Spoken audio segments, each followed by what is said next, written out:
Welcome to Parish and Community. Our guest today is Sister Carolyn McWatters, who is leaving us, so wanted to get in a conversation before she goes. Carolyn, thank you so much for being with me today. Welcome. Thanks for inviting me. So tell me how you first got connected to College Church. I came to St. Louis in 1996 from North Carolina to live in our Mercy novitiate house. And I had always been a singer in choirs and wanted to continue that. So I got connected to the College Church choir. And so I sang with them for 2 or 3 years while I was studying theology at Aquinas. So that was my initial introduction. And then fast forward many years later, 2016,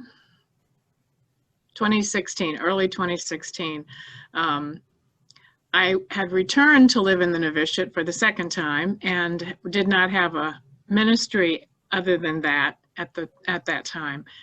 And so Joe Milner, whom I had met at Aquinas while I was studying there, contacted me and said he was really in need of some help on weekends, particularly during the masses, and kind of a sacristan kind of a situation. And could I help? And I was certainly available to do that. And so I began doing that in February of 2016. And then the rest, as they say, is history. And then here we are. Here we are.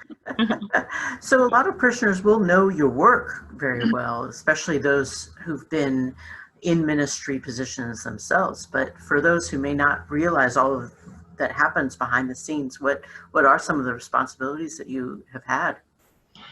Well, initially, or I should say in the summer of that same year that I was referring to, the parish decided to combine the roles of liturgy director and music director into one position. And so I began and served in that way for 3 years.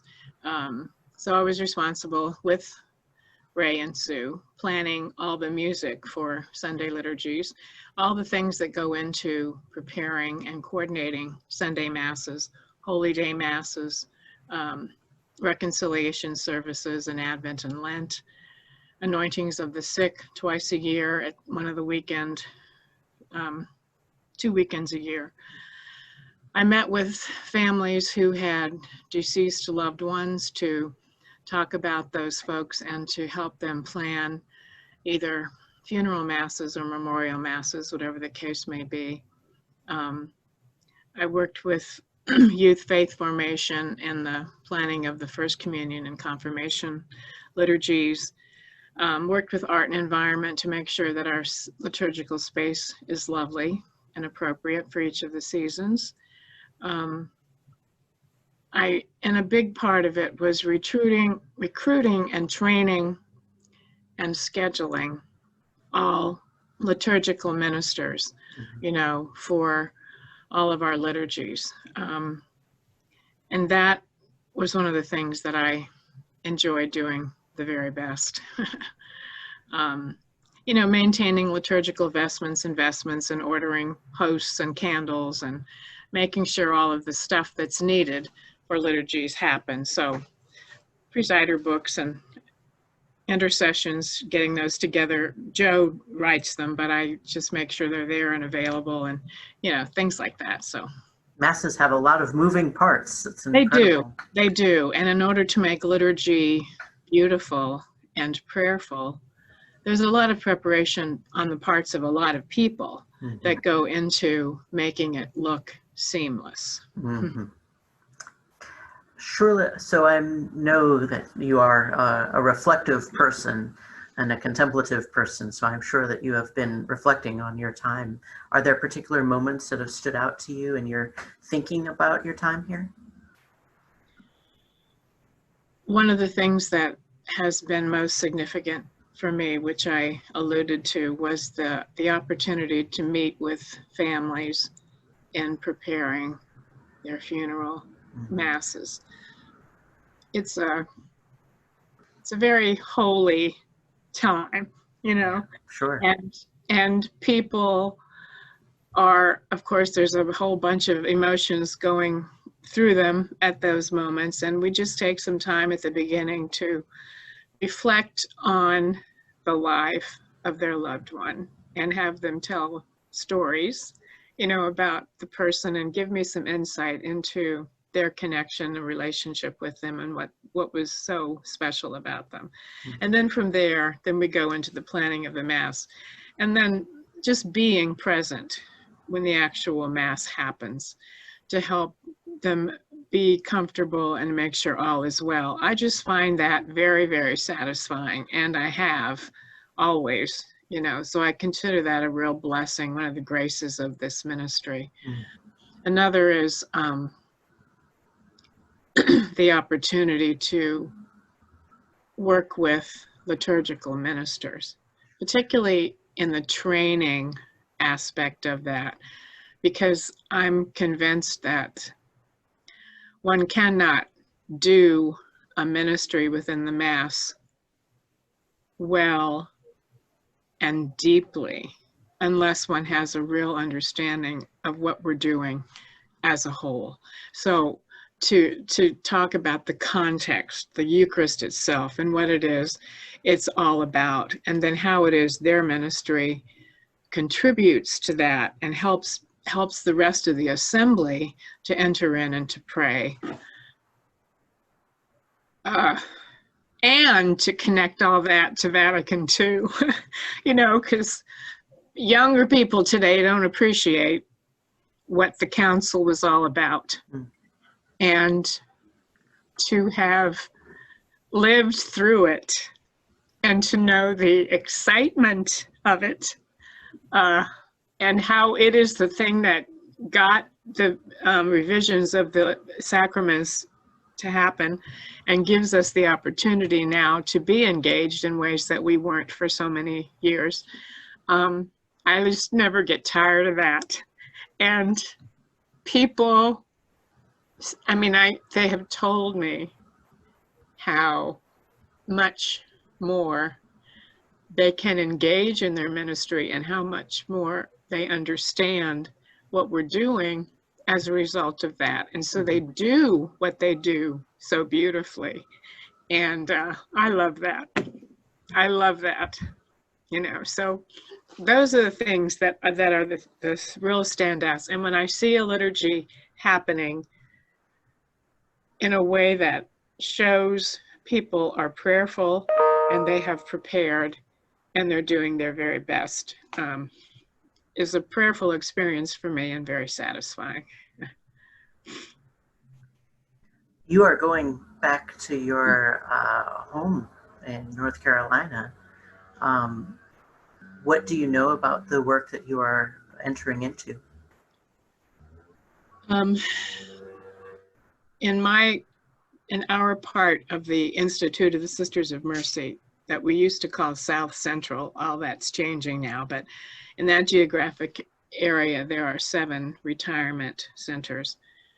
So in Belmont, which used to be our mother house, it no longer has that designation. It's been designated a retirement center. And so all of the people there, some of them are in a critical care wing. Most are what we would call assisted living, I think. And some not that they need necessarily medical attention, but they have access to it. And we're all under one roof. And many of those people are no longer in full-time ministry as they used to be.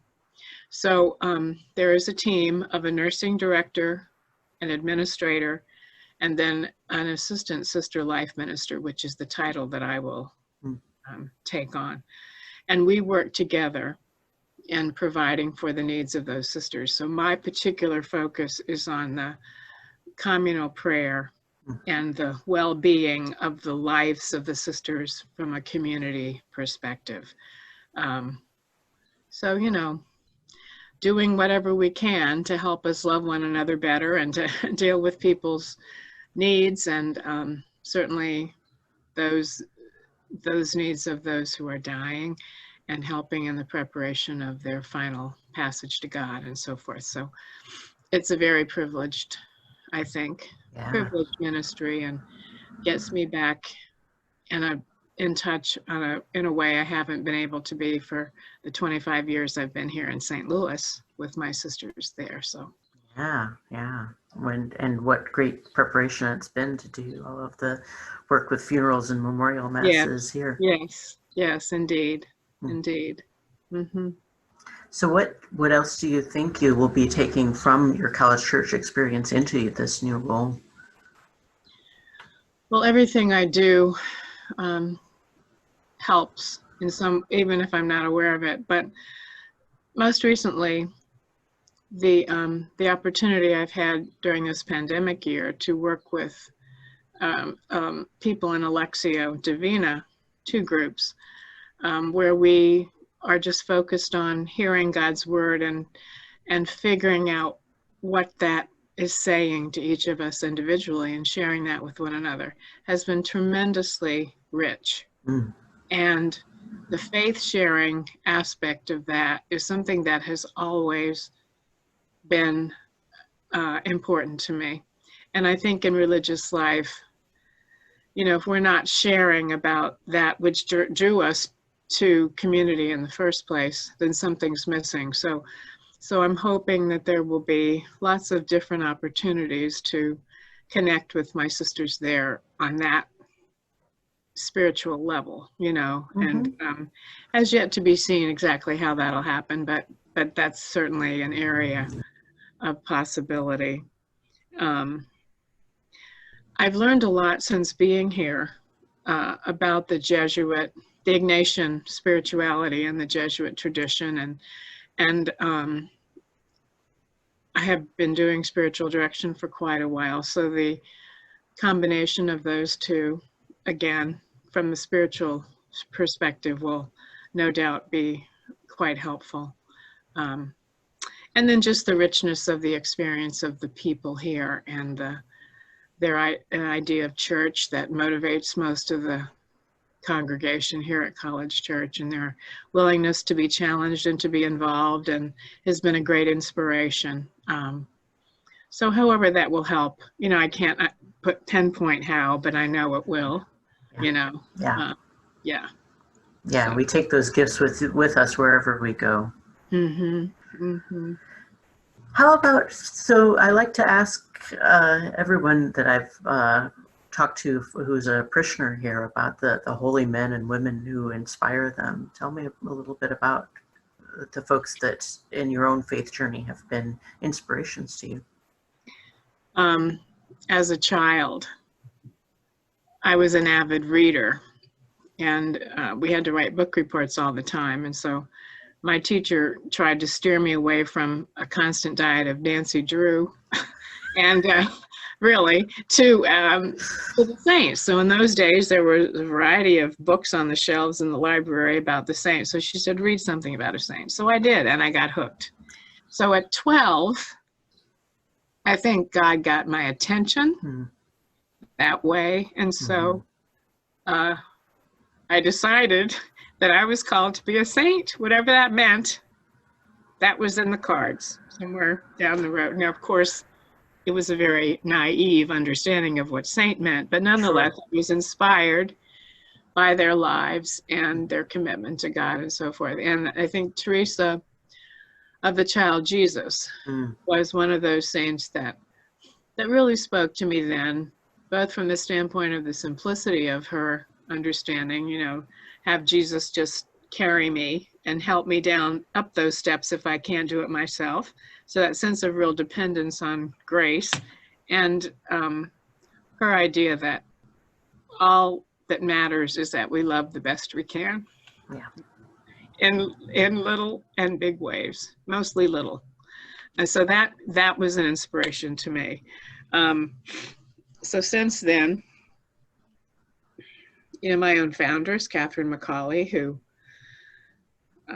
gave up quite a fortune in order to begin ministering to the poor in Dublin. And currently, Pope Francis really is a great inspiration to me. He has his heart I think, in the right place. He has a shepherd's heart. He really believes in, if you will, getting down and dirty, understanding the people that he's ministering with and for, and just making the things of God accessible to people, and down to earth and real. He's a great inspiration to me in that way. So, and there are lots of people who do justice work, you know, at great risk to themselves and their reputations and so forth, but who are convinced that the kingdom of God has to be built here. We don't await it in heaven. It's got to be real here. And so, yeah, and lots of holy people right here in this very parish. And again, that Lectio experience has really shown me so much of that in the faces of those 15 people or so with whom I've been meeting. Sure. Yeah.